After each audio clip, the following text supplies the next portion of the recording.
This is Tyler Ramsey, junior safety. We're just hoping that they can go out with a win this week on senior day, do it all for the seniors, and hopefully it's a long plane ride back for the Valporaiso Crusaders. And this is the Mariners Football Network.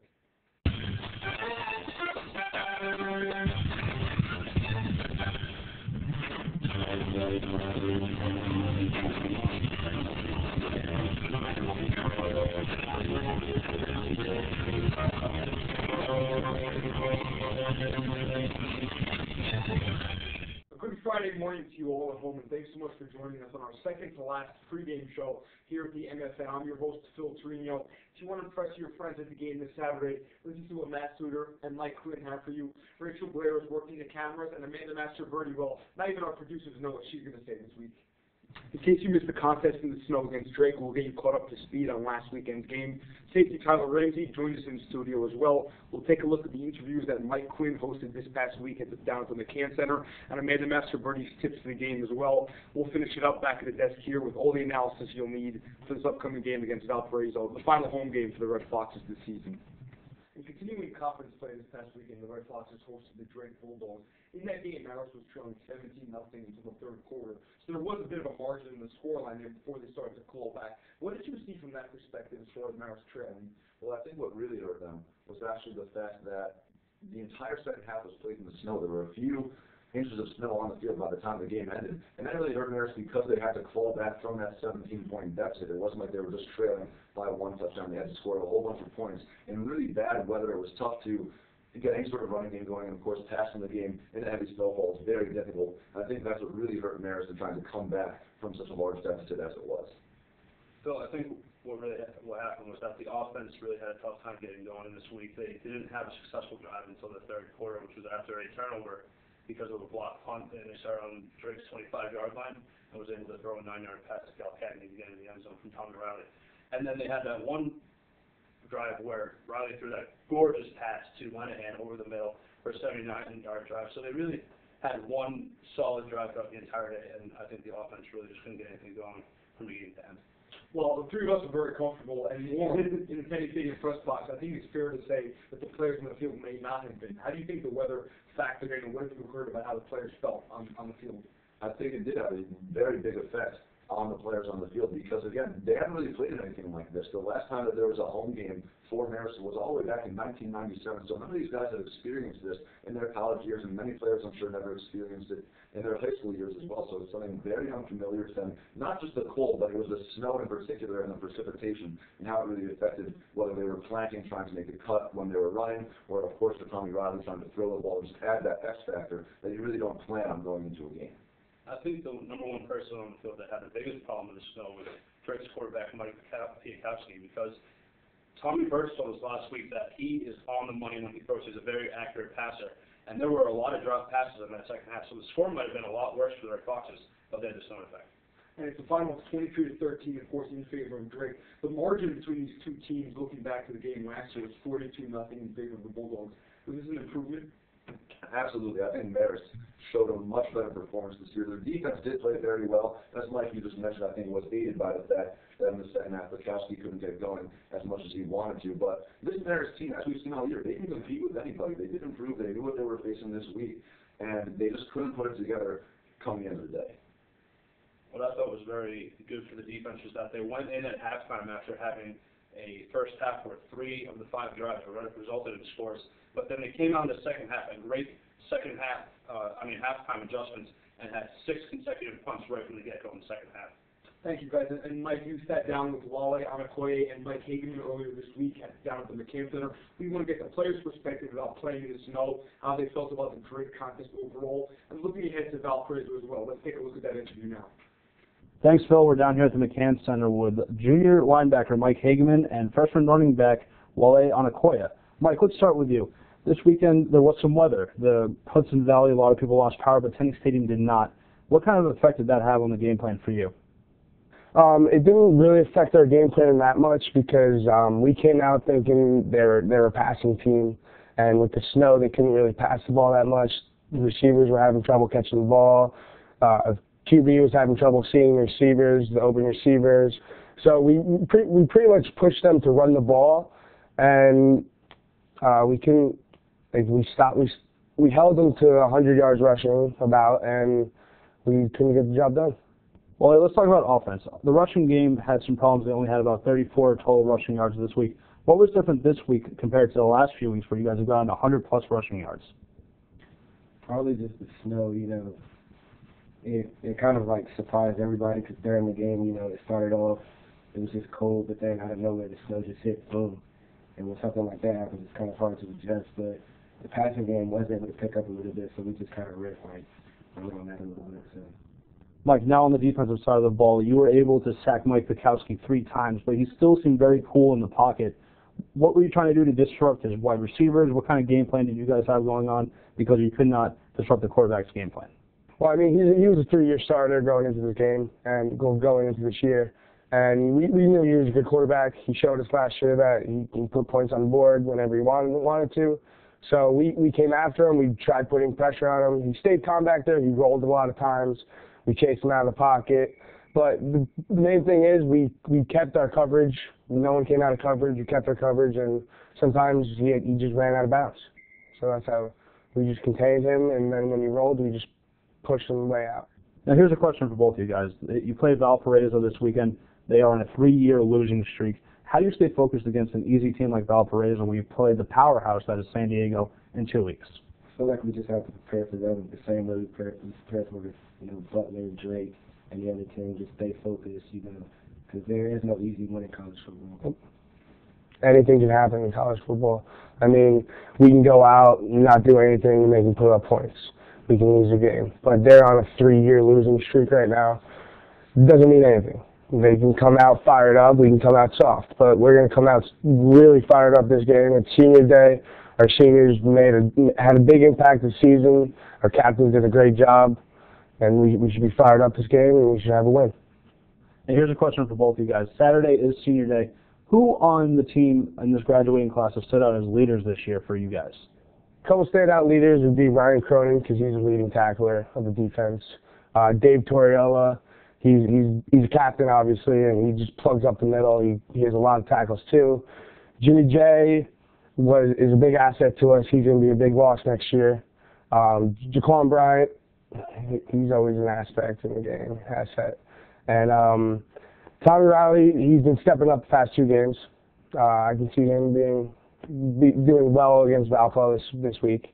Though Dinnerbell did hurt his knee, he was a big leader for us running back wise. Even though now he's out, he's kind of like our coach on the sideline. He helps us out along with Coach Mahoney. So we're really going to miss Dinnerbell. Now, as always on the Marist Football Network, we're going to give you guys an opportunity to talk into the camera and explain to the Marist faithful why they need to come out for Senior Day on Saturday. Go ahead. Come out for Senior Day, meet a big crowd. All the seniors, just come out there and support Marist football. Come out next week, Saturday, 12 o'clock noon. We're playing Valparaiso. We're going to come out fired up. We need a big crowd to support us. We're going to have that win. All right, thanks, guys. That was awesome. Back to you, Phil. Great insight there from Wale Anakoye and Mike Hageman. When we return, junior safety Tyler Ramsey will join us in studio. We'll be right back. Hey, Rich, whoa, what the?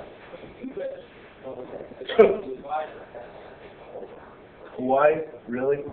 I don't think so. Not tonight. Get out of here. Hey, what's up? We're the Marist Offensive Line, and you're watching Marist Football Network. What?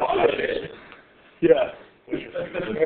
Welcome back to the MSN pregame show for this week's upcoming game against the Valparaiso Crusaders. We are pleased to be joined in the studio now by junior safety Tyler Ramsey. Tyler, thanks for taking the time to sit down with us. Thank you for having me.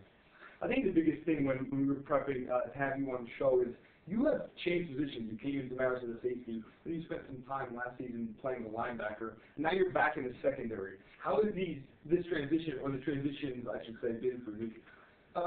It's been a little tedious because every year it's a different position. Every year it's a different. You're trying a different scheme every year, so it's new. Every year I have a new coach and different play, and you got to know different assignments. So it's been a lot to know, but it's been like. I enjoy it because I like learning football, and I feel like I know the whole defense now with the film, so every position there is. So it's been fun. I enjoy it. we've seen that no matter what position you play, that you've always had a nose for the ball. Last year, you were second on the team in tackles, even though you missed a few games due to injury. This year, you're again among the team leader in tackles. What gives you that nose for the ball, that little edge over everybody else in defense? It's like instinct to play football and like the knowledge to play football. Like I've always been a person that's, loved the game and always prepared myself for games like that. And they put me in these positions because the defense is always changing. They're always trying to put me in a position to make plays because, I'm fast and quick, and they know I have an eye for the ball, and they just keep putting me in positions where they think that's going to, go well defense that year, particularly. Last year you started 7 games and you had to come out because of an injury, but you were able to come back and start against Sacred Heart the first game of the season. What was it like over the summer trying to get ready to come back to football? It was very tough because I tore my ACL and it was a lot of rehab, like 6 months of rehab to go through and everything like that. But it was just I knew I had to come back because this is where I came to play football and that's what I love to do. So I knew like no matter I worked in the summer, but after work I would go right to rehab and just work as hard as I could to get back and. Thank God I was able to do it, and, the injury happened, but it happened at a good time because it gave me enough time to get back in time for the season, so I was happy about that. Now, looking back to last week's game against Drake, you guys played in the snow. A lot of guys haven't played in the snow. How did that affect you personally?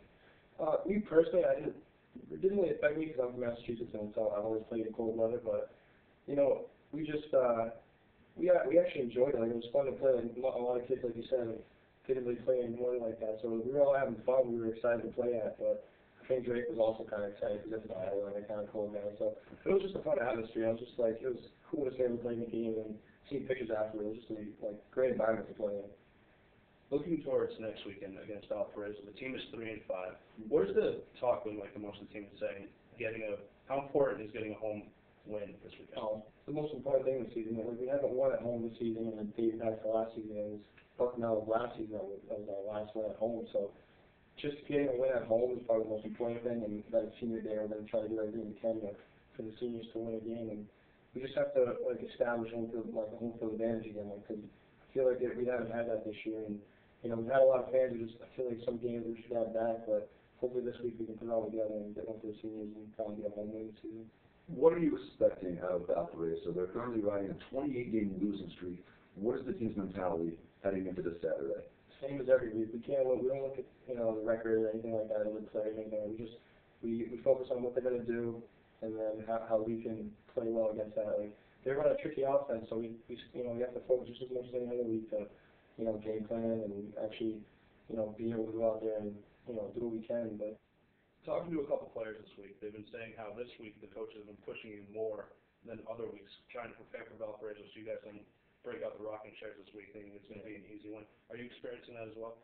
Definitely. Like our coaches, they know that Valparaiso is the best team, but we can't go and looking like they're only 28, and we have to go in there the same as every week and just focus really hard because they have nothing to lose, and they can come in here and just do a bunch of things that we haven't seen. And we always we have to come focused, and no matter who it is, we have to focus every week, just play our game. Now, you mentioned that they have that tricky offense. They might do some things that you haven't seen. Being on that defensive side of the football, what are you looking for from that tricky offense? Well, it's all about keys. Like, we all have a person to key on because they run that kind of like an easy offense. So if you focus on your key, each person focuses on their key, then we'll be fine because each person has a person to focus on what they do or the terms of the play. So as long as we focus and not just try to make plays, but actually do what we're supposed to do and take the tips this week and just play with them, we'll be fine. Now, as the season's winding down, Saturday is senior day. Who have been the real standout leaders for this graduating class from the football team? Almost all the seniors have tried to stand up and be leaders.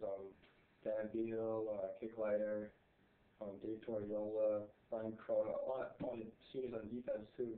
And then on the offense, just Fitz, Rios. Even though Rios is hurt, he's been at practice every day and trying to motivate all of us and playing on scouts and make us better. So it's really nice to see all the seniors, especially Rios, trying to get in there and make us all better. And it's just everyone, not just the seniors, but everyone's coming together and try to embrace the fact that it's not the best season, but we're still playing. We still have 2 games left, so we're trying to get the best out of that. Tyler, we actually have a very difficult time trying to dissect the schemes and plays every single week, so really a credit to you for doing it 3 seasons as a team that you're on. Tyler, the junior safety, thank you very much for joining us. We appreciate the time, and now let's send it to our very witty group member, Amanda Mesterbergy, for her tips of the game.